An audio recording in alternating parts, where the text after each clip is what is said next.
આજની ધર્મકથા. પ્રણામ. હરિશેણ રાજા પોતાની કન્યાને જ્યારે પરણાવી કનકરથ રાજકુમાર સાથે, ત્યારથી મનમાં એ દ્રઢતા હતી કે હવે દીકરી સાસરે જવાની. મહિનાથી વધુ સમય કનકરથ રાજકુમાર રોકાયા. હવે સામે ચડીને રાજા કહે છે કે તમે હવે સીધા આવો. હિત શિક્ષાઓ આપે છે બંનેને.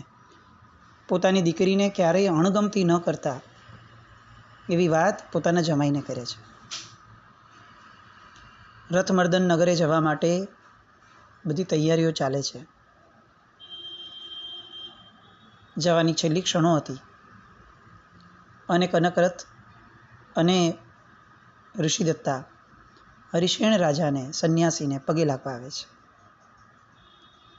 પૂછે છે બહુ નમ્રતાપૂર્વક કનકરથ કે હવે આપ અહીંયા એકલા કેવી રીતે રહેશો? આપ અમારી સાથે ચાલો, અમને લાભ આપો, અને જેટલો પણ સમય આપના જીવનનો શેષ છે એ સમય સુખેથી આપની દીકરીની સાથે કાઢો. ઋષિદત્તા એક શબ્દ ઉચ્ચારતી નથી.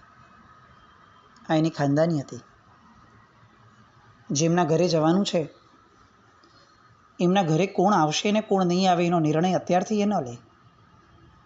હા, એનું મન હામી ભરતું હતું કે જો કનકરથ જે કહે છે એ થઈ જાય તો અતિ ઉત્તમ.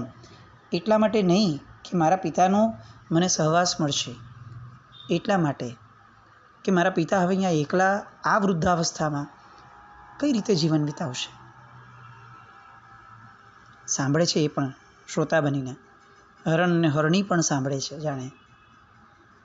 અને હવે બંનેનું મુખ, બંનેની નજર રાજાના જવાબ, હરિશેણ રાજાના જવાબ પર અટકેલું છે. અને આ સંન્યાસી જે વાત કરે છે એ વાત સાંભળી આંખમાંથી શ્રાવણ અને ભાદરવો વહેવાના શરૂ થાય છે. હરિશેણ સંન્યાસી ઋષિ જણાવે છે આ બંનેઓને કે જુઓ, જે ક્ષણે તમારો રથ અહીંથી ઊંધો ફરશે એની બીજી કાચી ક્ષણે હું મારી આ ઝૂંપડીને આગ લગાવી અને અગ્નિ સ્નાન કરવાનો છું. આઘાત લાગે છે. આ શું? ઋષિ છો, સંન્યાસી છો, આપઘાત કરવાનો નિર્ણય? આ કઈ રીતે યોગ્ય છે? કનકરથ રોકે છે. આપ શું બોલ્યા? આવો તો વિચાર પણ કઈ રીતે કરી શકાય? ઋષિદત્તા રોકે છે કે તાત આ તો કઈ રીતે શક્ય બને? આ અમે કઈ રીતે સહન કરી લઈશું? રડે છે પણ ઋષિ અફર છે પોતાની વાતમાં. કનકરથને સમજાવે છે, બેટા, મારા નિર્ણયની પાછળ ક્યાંય કોઈ પણ પ્રકારે મારી દીકરીનો વિયોગ કે મારી ભવિષ્યની ચિંતા એનો વિકલ્પ પણ નથી. એક સહજ વાત છે. શરીરને અત્યાર સુધી એટલું કેળવ્યું છે કે કોઈ પણ કષ્ટ આવે ત્યારે ક્યારે પણ એણે દુઃખની અનુભૂતિ કરી નથી.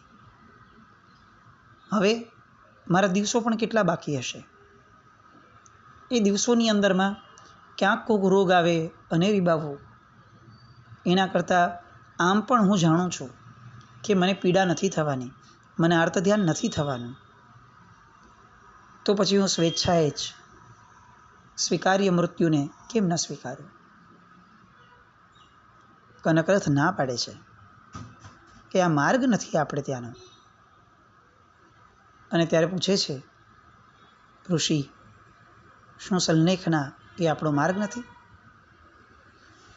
કનકરથ કહે છે કે સંલેખના માર્ગ ચોક્કસ છે, પણ અગ્નિ સ્નાન એ કઈ રીતે સંલેખનામાં આવશે? અને ત્યારે ઋષિ કહે છે કે અમે ઋષિ પરંપરાના છીએ. ચોક્કસપણે શ્રમણ શ્રમણી ભગવંતોમાં આ માર્ગ વિકલ્પ પણ આવે નહીં એ રીતનો છે, પણ ઋષિ પરંપરાની અંદરમાં અંતિમ સમય આવે ત્યારે અગ્નિ સ્નાન લેવું અને એ અગ્નિ સ્નાનને પણ બહુ ક્ષમતાપૂર્વક અને શાતાપૂર્વક સંવેદવું અને વેદવું, એ પરંપરા અમે અહીં જોઈ છે. બંને માનવા તૈયાર નથી, પણ હરિશેન ઋષિ એ બહુ સ્પષ્ટ છે અને બહુ દ્રઢ છે. છેલ્લે જ્યારે બંને વિનવે છે કે તમે અમારા પર કરુણા કરો, દયા કરો, અને આ રીતે તમે અમને તરછોડીને ન જાઓ, તમે સાથે ચાલો. સાથે ન આવી શકવાની ભાવના હોય તો ભલે અહીં રહો, પણ આ રીતે જગતમાંથી વિદાય લેવાની વાત એ અમારાથી કેમે કરીને સાખી લેવાય એમ નથી. અને ત્યારે ઋષિ કહે છે કે બેટી, મારી હિત શિક્ષા સાંભળ. પૂજ્યોની સેવા કરજે, શીલનું પાલન કરજે. ભવિષ્યમાં કોઈ સહપત્ની થાય કનકરથ રાજકુમારને તો એના પ્રત્યે રોષ ન કરજે. સુખમાં કે દુઃખમાં ક્યારે પણ પાપ ન કરજે, ધર્મનિષ્ઠ રહેજે. અને પોતે દ્રઢપણે ધ્યાનની ધારા લગાવીને બેઠા. રાજકુમાર ના પાડે છે કે પ્રાણ ત્યાગની વાત ન કરો, હું આ રીતે તમને કોઈ પણ સંયોગમાં પ્રાણ ત્યાગ નહીં જ કરવા દઉં. અને ત્યારે રાજર્ષિ બહુ સ્વસ્થતાપૂર્વક કહે છે કે કુમાર, મારા દેહમાં આમ પણ કંઈ રહ્યું નથી. મારા સુખ માટે, મારા સ્વાર્થ માટે હું અહીં તમને જંગલમાં જકડી રાખવા દેતો નથી. અને હું જાણું છું કે જો હું અહીંયા એકલો હોઈશ તો મારી ચિંતા તમને ત્યાં પણ સુખેથી નહીં રહેવા દે, ન તમને ન ઋષિ દત્તાને. અને આમ પણ આ અગ્નિ એ મારું કંઈ જ બગાડવાનું નથી. મને સ્પષ્ટપણે શરીર અને આત્માના ભેદનું જ્ઞાન છે. આત્મા અજર છે, અમર છે, એ સમજણ નહીં એવી પ્રતીતિને મેં પામેલી છે. નથી માનતા. આ બંનેઓને બહાર મોકલે છે. પોતે ધ્યાનસ્થ અવસ્થામાં બેસવાની પૂર્વ તૈયારીમાં છે. બંને સામે ઊભા છે. ઝૂંપડીથી કેટલાક અંતરે એમને મોકલી અને સ્વયં પોતે પોતાના હાથે ઝૂંપડીને આગ લગાડી અને અંદર પોતાના આસન ઉપર સમાધિમય અવસ્થામાં બેસી જાય છે. ઋષિ દત્તા આ આગની જ્વાળાઓને જોતી જાય અને બેભાન થઈ ગઈ.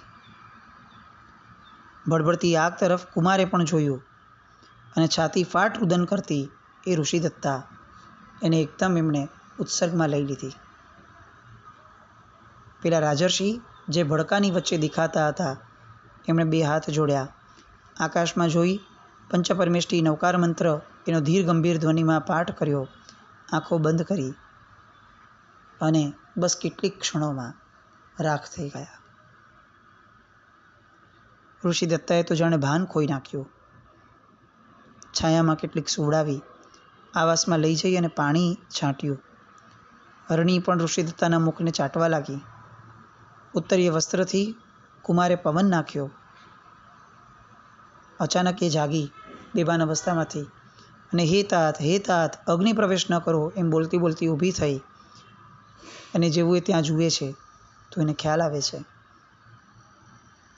કે વાત તો પૂરી થઈ ગઈ છે.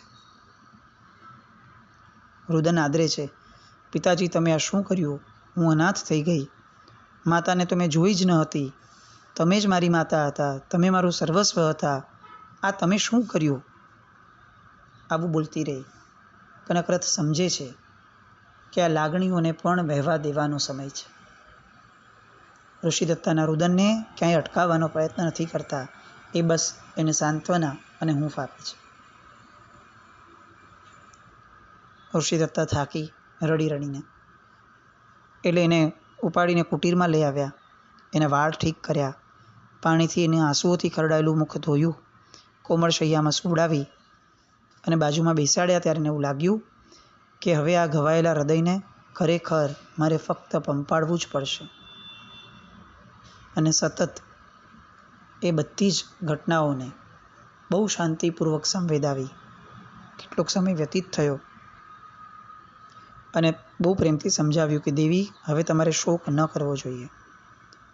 તમારા પિતાજીએ પૂર્વાવસ્થા રાજા તરીકે વિતાવી હતી, ઉત્તરાવસ્થા વ્રતધારી ઋષિ તરીકે વિતાવી છે. એમણે તો આત્મકલ્યાણ સાધી લીધું, એમની પાછળ કલ્પાંત કેમ કરવો છે?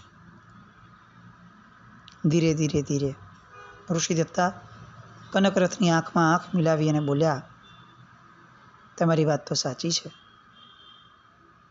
અને મનને મનાવવા પોતે પ્રયત્ન કરે છે. બે હાથ પકડી એને સાંત્વનાના શબ્દો, વહાલ, વાત્સલ્ય આ બધું આપે છે. એને પાણી પીવડાવે છે. ખોળામાં મસ્તક મુકાવી એને આડી પડાવે છે. બીજો દિવસ થાય છે. રાજર્ષિની ઉત્તર ક્રિયા થાય છે. જે સ્થળે દેહોત્સર્ગ થયો હતો એ સ્થળે એક સ્તૂપ બનાવવા માટે સેનાપતિને આજ્ઞા કરે છે. સ્તૂપનું નિર્માણ કાર્ય શરૂ થાય છે. ઋષિદત્તાને લઈ ઋષભદેવ ભગવાનના મંદિરમાં જાય છે. ત્યાં પણ ઋષિદત્તા રડી પડે છે. પિતાજી વિનાની સૌ પ્રથમ ભક્તિ એના જીવનની એ કરી રહે છે. આ રીતે એ દિવસે ઉપવાસના પચકાણ લે છે. કનકરથ પણ કહે છે કે જો તારે ઉપવાસ તો મારે પણ ઉપવાસ. ઋષિદત્તા કહે છે કે મારાથી આ બધા દ્રશ્યો, આ સ્થળ, મારા બાપુજીનો આશ્રમ, આ બધું બહુ વારંવાર સહન નહીં થાય. હવે એમના વિના આ જે સૂનું સૂનું દેખાય છે એ હવે હું બહુ સાંખી નહીં શકું. જો આપને વાંધો ન હોય તો આપણે અહીંયાથી જવાની તૈયારીઓ કરીએ. કનકરથ સમજે છે પિતા વિનાનું ઘર એ સ્મશાન જેવું ભાસે. અને એ ન્યાયે રથ વગેરે તૈયાર કરાવી બીજે દિવસે સવારે કેટલુંક ભોજન આરોગી અને ઋષિદત્તાને રથમાં પગ મૂકવા કહે છે. ધ્રુસકે રડી પડે છે ઋષિદત્તા. એક અજાણી દુનિયામાં પોતાની જન્મભૂમિ, પોતાની કર્મભૂમિ આટલા વર્ષોની એ છોડી પહેલી વાર જીવનમાં આ વન સિવાયના પ્રદેશને જોવા માટે નીકળશે. રથ ચાલુ થાય છે. માર્ગમાં ક્યાંક ક્યાંક રોકાયા, પડાવ નાખતા. ઋષિદત્તાએ પોતાની સાથે કેટલાક ફળ લીધા હતા, બીજ. એ જ્યાં જ્યાં પડાવ રહેતો ત્યાં ત્યાં એ ફળોને વાવતી. પૂછ્યું, આ શું? તો કે આ સદાફળ છે. સદાફળ નામનું વૃક્ષ એવું છે કે જે 12 મહિના સુધી ફળ આપતું હોય છે. અને આ મારું બહુ ગમતું ફળ છે. એટલે મને એમ થાય કે હું જ્યાં જાઉં ત્યાં આ વૃક્ષને વાવું. મારી જેમ બીજું કોઈક આવશે, એને આવી રીતે આ વૃક્ષ ફળ આપશે અને એ અહીંયાથી આવી રીતે એને ગમાડો કરી અને બીજે ક્યાંક વાવશે. અને આમ દરેક જગ્યાએ સદાફળની એક લીલી હરિયાળી એક સૃષ્ટિ રચાશે. મને જે ગમે છે એની સૃષ્ટિ રચાય, આ એનો એક પ્રયત્ન છે. કનકરથ હસીને કહે છે કે ઋષિદત્તા, રાજમહેલમાં તો આવું વૃક્ષારોપણ કરવા નહીં મળે. અને તરત કહે છે ઋષિદત્તા, એટલે જ મને માર્ગમાં પેટ ભરીને આ વૃક્ષારોપણ કરી લેવા દો. એની નિર્દોષતા, એનું કામણ કનકરથ માટે એક જાણે આવર્જિત કરી દે, મેસ્મરાઇઝ કરી દે એવું એ સ્વરૂપ હતું. રથમર્દન આવતો ગયો નગર અને ઋષિદત્તા આજુબાજુના દ્રશ્યો જોવામાં વ્યસ્ત હતી. અને કનકરથને હવે ખ્યાલ આવે છે કે હવે એ ઘડીઓ આવવાની છે કે જે કદાચ મુશ્કેલીઓ ઊભી કરી શકે એમ છે. માતા પિતા કદાચ મારા નિર્ણયથી તુષ્ટ ન પણ થાય. રૂકમિણીને પરણવા નીકળ્યો હતો અને ઋષિદત્તાને લઈને આવ્યો છું. આ તો કોઈ રાજકુમારી જેવી અવસ્થામાં પણ નથી. એને એ લોકો સ્વીકારશે કે નહીં? રૂકમિણી સાથે ન પરણ્યો એ પિતાજીને કેવું લાગશે? એમના મિત્ર રાજા છે રૂકમિણીના પિતાજી. એ ગુસ્સો કરશે. માતાજી કદાચ આ ઋષિદત્તાને સ્વીકારશે જ નહીં તો ઋષિદત્તાનું શું થશે? આ વિકલ્પો એના મનમાં શરૂ થયા. પોતે જ લગ્ન કર્યા હતા, પોતાની ઈચ્છાથી કર્યા હતા, પણ હવે પોતાના સ્વજનો આ કન્યાને નહીં સ્વીકારે તો કન્યાનું શું થશે એ તો બરાબર, પોતાનું પણ શું થશે? પોતે કઈ રીતે જીવન વિતાવશે? એ બધી વાતો એના મગજની અંદરમાં ચક્રાવે ચડી હતી. તરત જ એને થયું કે આ બધા વિચારોનો કોઈ અર્થ નથી. પોતાના મનને વાળવા માટે જંગલની નૈસર્ગિક શોભા એ જોવાની એણે ચાલુ કરી. ફરી પાછું મન ત્યાં ખેંચાયું. છેવટે એને નક્કી કર્યું કે હું સીધો રાજમહેલમાં જઈ અને મારા માતાના ચરણે મસ્તક મૂકી દઈશ. મારી માતા ચોક્કસપણે મારા પિતાજીને મનાવી લેશે. મા તો કરુણામય હોય, એને ઋષિદત્તા જોતાં જ ગમી જશે. એ આમ પણ ધર્મનિષ્ઠ છે અને ઋષિદત્તાથી સારી કન્યા એને ક્યાં મળવાની. એ ધીરે ધીરે રાજમહેલની જીવન પદ્ધતિ ઋષિદત્તાને શીખવાડી દેશે. ઋષિદત્તા અગર ભૂલ કરશે તો માતા ગુસ્સે પણ નહીં થાય. આવા બધા વિચારો મનમાં તરવરતા હતા અને એ સમયે રથમર્દન નગરની સરહદ આવી. ઋષિદત્તાને કહે છે કે જુઓ, આ સામે દેખાય છે ને, તે રથમર્દન નગર છે. એક ટસે ઋષિદત્તા બધું જોઈ રહી છે. અશ્વો પણ જાણે પોતાના નગરને ઓળખી ગયા હોય એ રીતે ઝડપથી હવે નગરના બાહ્ય પ્રદેશમાં આવી જાય છે. સ્વાગત કરવા માટે મંત્રીમંડળ, હજારો નગરજનો બધા ઊભા હતા. બધાએ જયધ્વનિ કરવા લાગ્યો. સૌની નજર ઋષિદત્તા પર હતી. બધા રાજી થયા. બહુ આનંદ થયો એને જોઈને. બહુ નમ્રતાથી એણે પ્રત્યુત્તર આપ્યો બધાને અને નગરમાં ધામધૂમથી પ્રવેશ થયો. અત્યાર સુધી તો બધું પ્રસન્નતાવાળું છે એટલે કુમાર પણ અત્યારે આનંદિત છે. હવે રાજમહેલ જવાનું છે. જેવો રાજમહેલમાં પ્રવેશ કર્યો, આમ તો પિતાજી પાસે જ જવું જોઈએ, પણ સીધા માતાની પાસે ગયા. માતાના ચરણે પ્રણામ કર્યા. ઋષિદત્તાએ પણ પ્રણામ કર્યા. માતાએ બંનેના માથે હાથ મૂક્યા, હૃદયના હેત વરસાવ્યા. ઋષિદત્તાને તો જોઈને માતાએ એને પોતાના ખોળામાં જ લઈ લીધી. એને પ્રેમથી જાણે ભીંજવી નાખી અને એને પૂછ્યું કે બેટી, તારું નામ શું છે? અને ત્યારે નીચી દ્રષ્ટિએ નતમસ્તકે કહે છે ઋષિદત્તા. આ સ્નેહથી ઋષિદત્તાને થોડી હામ આવી અને એ કેટલીક વાતો કરવાની શરૂ કરે છે. ત્યાં કનકરથ કહે છે કે માતાજી, હું પિતાના ચરણે નમસ્કાર કરી આવું? એટલે મા કહે છે કે ઋષિદત્તાને પણ સાથે લઈ જા. આ બધા સંવાદો જે છે ને, એ આપણને લાગણીઓની દિશા આપે છે. આપણને એવું લાગે કે આવી નાની નાની વાતો અર્થ શું?